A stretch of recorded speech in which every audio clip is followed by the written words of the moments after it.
Jika Anda penggemar Grey's Anatomy atau Friday Night Lights, Anda mungkin ingat aktris Asha Davis. Dia memerankan Raina di season 3 dari seri sebelumnya dan Waverly Grady di akhir tahun 2007. Jelas, aktris ini telah muncul lebih banyak sejak itu. Tetapi Anda mungkin juga ingat bahwa tak lama setelah aktingnya di 2 serial itu populer, Asha Davis menjadi sorotan karena alasan yang jauh lebih suram. Hilangnya saudara perempuannya, Leslie Herring. Kepada semua orang yang mengenal mereka, Lyle dan Leslie Herring adalah pasangan yang bahagia dan sukses. Tetapi apa yang mereka tidak tahu adalah masalah di dalam pernikahan yang akan membawa konsekuensi yang mengerikan. Leslie lahir di Guyana dan sejak kecil dia membangun impian Amerikanya dengan ketekunan dan kerja keras. Dia datang dari keluarga yang harmonis dengan banyak talenta. Kakak perempuannya adalah seorang aktris, Asha Davis. Sedangkan kakak laki-lakinya, Lyndon Stalford, berkata bahwa Leslie sekokoh batu tetapi selalu tersenyum. Bagi Leslie tidak ada toleransi untuk omong kosong. Dia seperti seorang ibu yang berusia 44 tahun. Leslie bekerja di perusahaan keamanan rumah di Los Angeles. Suaminya yang lebih tua 11 tahun, Lyle Herring, adalah perekrut perguruan tinggi di Cal State Northridge. Lyndon berkata, "Semua wanita di keluarga kami berkata, 'Kamu tahu, dia adalah laki-laki yang spesial.' Sementara para pria berkata, ada sesuatu pada pria ini. Dia merencanakan sesuatu. Kita tidak bisa mempercayainya. Kamu harus menjaga istri dan pacarmu baik-baik." Leslie dan Lyle tinggal di kondominium kelas atas dekat Hollywood. Penampilan dan gaya hidup mereka normal, sampai pada hari di mana keduanya secara misterius menghilang. Ketika Asha berkata, kantor Leslie menelpon dan bilang bahwa Leslie tidak masuk kerja hari ini, padahal selama 11 tahun dia tidak pernah absen. Kita langsung menghubungi Lyle untuk mencari tahu di mana Leslie berada. Tetapi kita bahkan tidak menemukan salah satu dari mereka. Keluarga Leslie seketika menyadari bahwa mereka pergi tanpa memberitahu siapapun. Aneh, itu bukan kebiasaan Leslie. Keluarga langsung berpikir, "Oh my God, apa yang terjadi? Apakah mereka diculik? Apakah mereka telah meninggal? Apakah mereka tenggelam bersama perahunya?" Mereka memiliki perahu layar 60 kaki yang sering digunakan. Jadi mungkin mereka tenggelam. Kita tidak tahu. Kita tidak bisa menemukan mereka. Kantor kepolisian Hollywood, Detektif Chris Gable, dalam konferensi persnya menyatakan, rumahnya kelihatan sangat bersih, sangat nyaman, kecuali beberapa hal. Ada lelehan lilin di meja dapur dan agak banyak. Dan seperti yang kita ketahui, itu bukan kebiasaan Leslie meninggalkan dapur. Itu sesuatu yang tidak biasa. Hampir 2 minggu polisi menemukan jalan buntu setelah hilangnya pasangan ini. Mobil Lyle diberhentikan oleh polisi ketika hendak menyeberang dari perbatasan Meksiko ke United States. Detektif Chris Gable menambahkan, "Kami memberi peringatan pada kendaraannya dan SIM-nya. Kami ke sana untuk berbicara dengannya di perbatasan." Ketika diinterogasi, Lyle menyatakan terakhir kali bertemu dengan istrinya pada Senin pagi. Dia mengatakan dia tidak tahu keberadaan istrinya. Dia telah berusaha menghubungi istrinya, tetapi tidak ada respon. Mereka berencana untuk pergi ke Rosarito untuk merayakan hari Valentine. Jadi itu adalah alasan Lyle ke Meksiko. Lyle kemudian memberitahu polisi bahwa dia berhutang uang dari beberapa orang yang tertangkap bersamanya dan memotong rambut gimbalnya sebagai hukuman. Menurut detektif Chris Gable, "Saya bekerja di unit kriminal selama beberapa tahun Dan saya tidak pernah mendengar ada gangster yang menahan seseorang dan mencukur rambut dan jenggot mereka sebagai hukuman. Ini adalah pertama kali. Tetapi polisi tidak punya alasan untuk menahan Lyle. Kemudian mereka melepaskannya untuk bekerja. Pekerjaan detektif sangat lamban dalam menghubungkan titik-titik dalam pencarian Leslie dan bukti-bukti tentang apa yang terjadi dengannya. Sebuah surat ditemukan di laci samping tempat tidur Leslie yang memperlihatkan bahwa dia tidak bahagia dan juga terdapat transaksi keuangan Lyle. Faktanya, Leslie geram dan ingin keluar dari pernikahannya. Saya tidak tahan lagi, saya hancur. Polisi juga menemukan dompetnya dengan perhiasan di dalamnya, sesuatu yang tidak pernah ditinggalkan Leslie di rumah. Polisi melihat banyak foto Leslie yang sedang memakai perhiasan. Dia memakai perhiasannya di perahu, di pesta. Satu-satunya saat dia melepaskan perhiasannya adalah ketika dia tidur. Polisi menduga Lyle sengaja menaruh resi di dompet Leslie sebagai alibi. Polisi juga memeriksa komputer dan handphone untuk melihat apa lagi yang bisa mereka temukan, kata Chris Gable. Kemudian kami berpikir, wow, malam Selasa, dan ini dompetnya.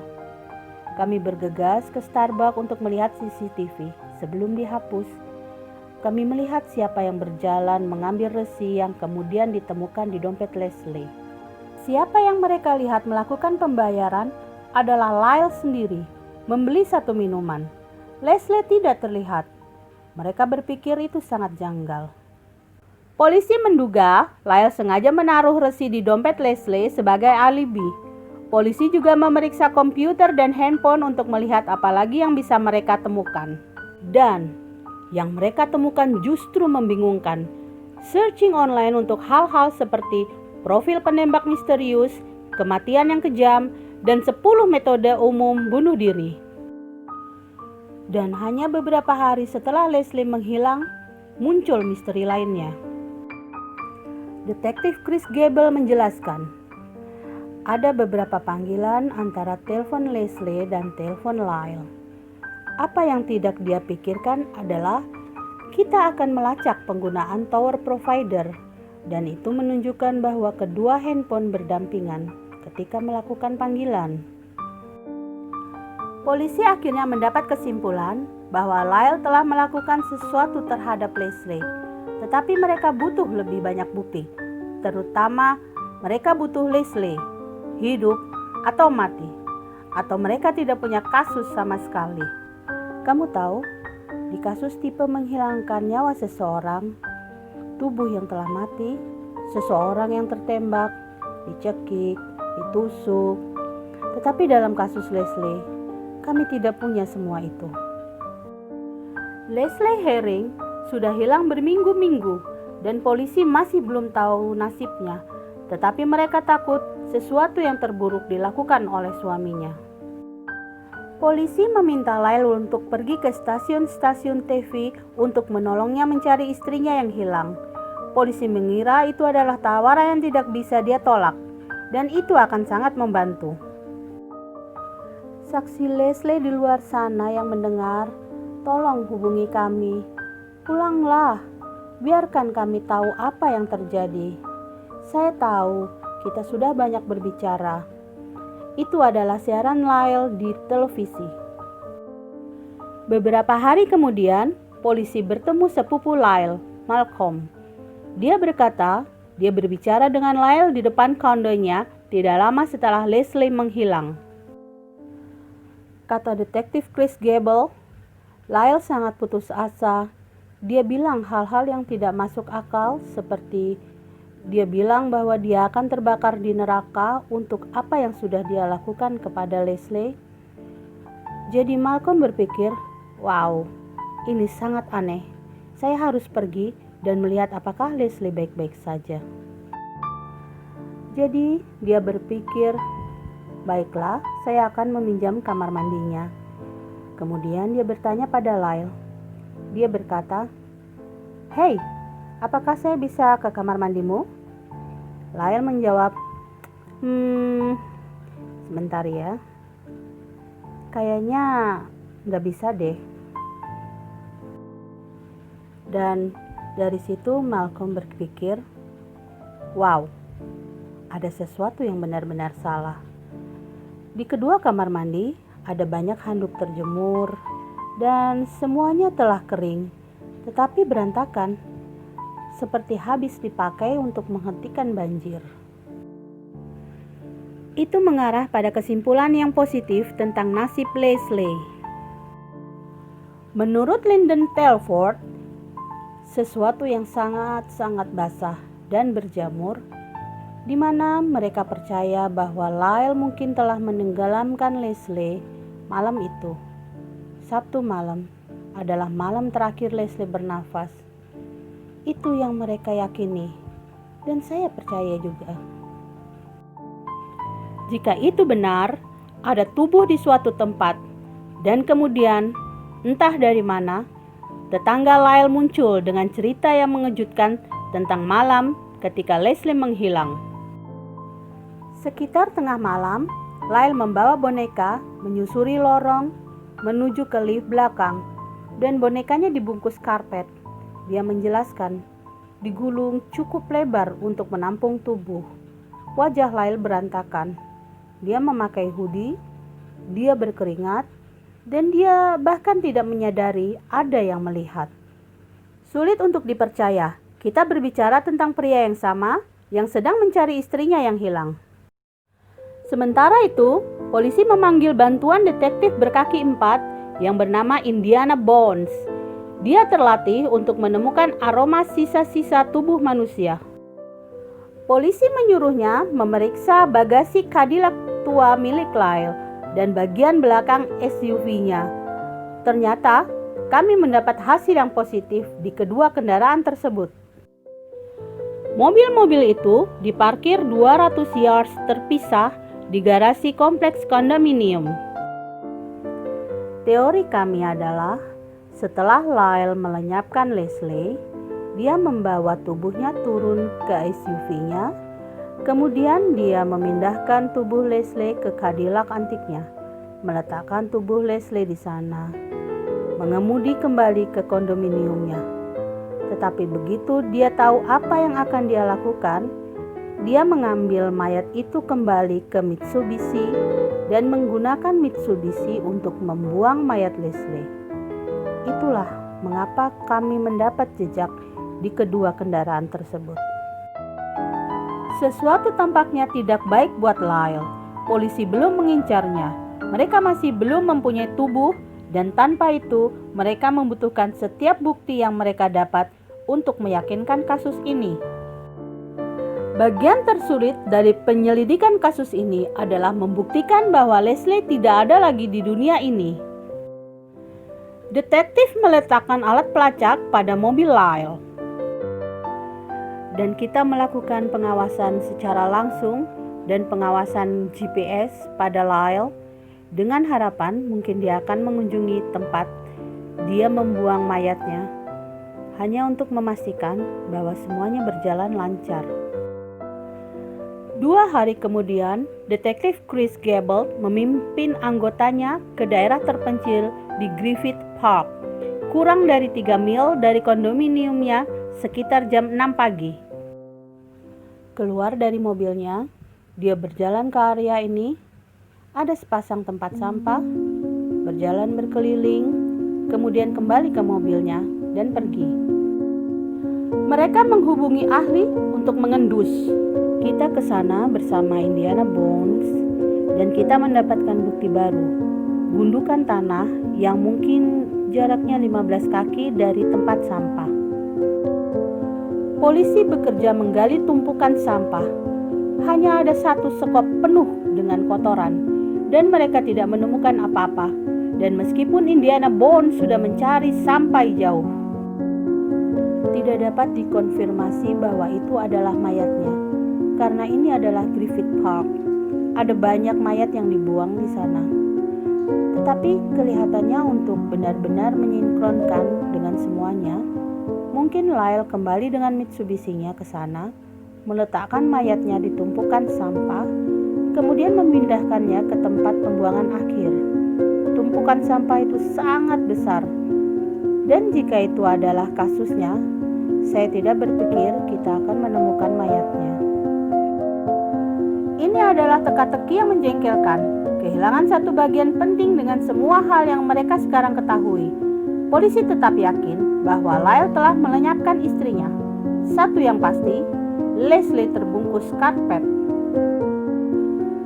Setelah 14 bulan penyelidikan lengkap, polisi datang ke kantor Lyle di Carl State Northridge dan mereka menangkapnya.